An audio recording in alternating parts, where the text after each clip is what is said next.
তো আপনি যদি একজনকে অপ্রদর্শিত আয় বৈধ করার সুযোগই দেন এবং তাকে কোনো প্রশ্ন না করার বিধান রাখেন, তাহলে আবার তাকে রুই কাতলা হিসেবে ধরবেন কিভাবে?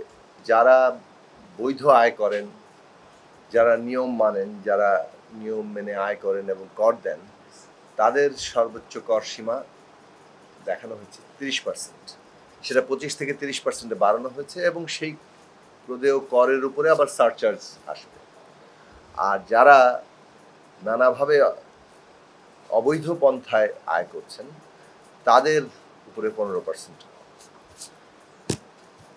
এই বিষয়গুলো আগেও ছিল, কিন্তু এই যে করের ফারাক, সেটাই বড় আকারের প্রশ্ন তুলেছে।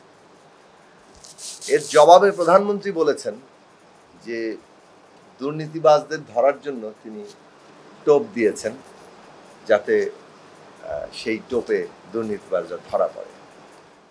আজকে সংবাদ মাধ্যমে দেখলাম যে আওয়ামী লীগ সাধারণ সম্পাদক ওবায়দুল কাদেরও একই কথাই বললেন, বড় বড় রুই কাতলা দুর্নীতিবাজদের ধরার জন্য তারা টোপ দিচ্ছে।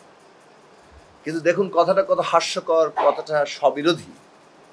আপনি বলছেন যে অপ্রদর্শিত আয় বৈধ করতে পারবেন 15% আপনি কর দিয়ে, এবং সেটা কোথাও কোনো আর মানে যাকে বলে যে জবাবদিহিতার মুখোমুখি হবে না, অর্থাৎ চ্যালেঞ্জ করবে না কেউ।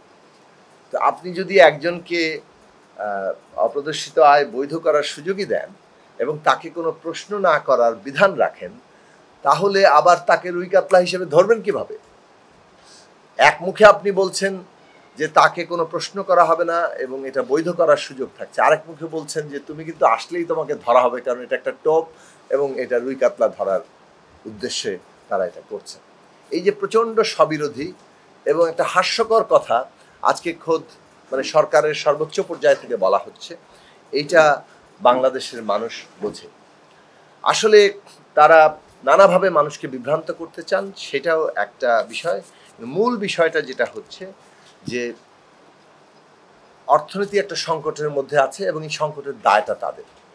যেটা আমাদের বক্তব্যে আমাদের নির্বাহী সমন্বয়কারী আবুল হাসান রুবেল বললেন যে অর্থনীতি একটা সংকটে আছে, এইটা সরকার এইবারে কিছুটা স্বীকৃতি তাদের আছে। এর আগে তো আমরা দেখেছি যে তারা অস্বীকার করে সমস্ত কিছু, আর কোনো কিছু প্রশ্ন উঠলে সেটা হয় ইউক্রেন যুদ্ধ, না হয় প্যালেস্টাইনের উপরে গাজায় হামলা, কিংবা ইত্যাদি নানা বৈশ্বিক অর্থনৈতিক সংকট, কিংবা কোভিড, এইভাবে নানা কিছুর উপর তারা চাপিয়ে দিয়েছে।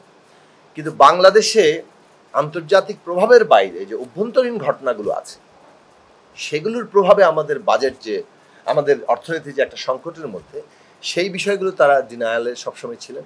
আমরা এখন দেখতে পাচ্ছি অর্থনৈতিক সংকট তারা একভাবে স্বীকার করছেন, কারণ এটা এতটাই দৃশ্যমান যে এখন আর তাদের এটা ঢেকে রাখা সম্ভব হচ্ছে না।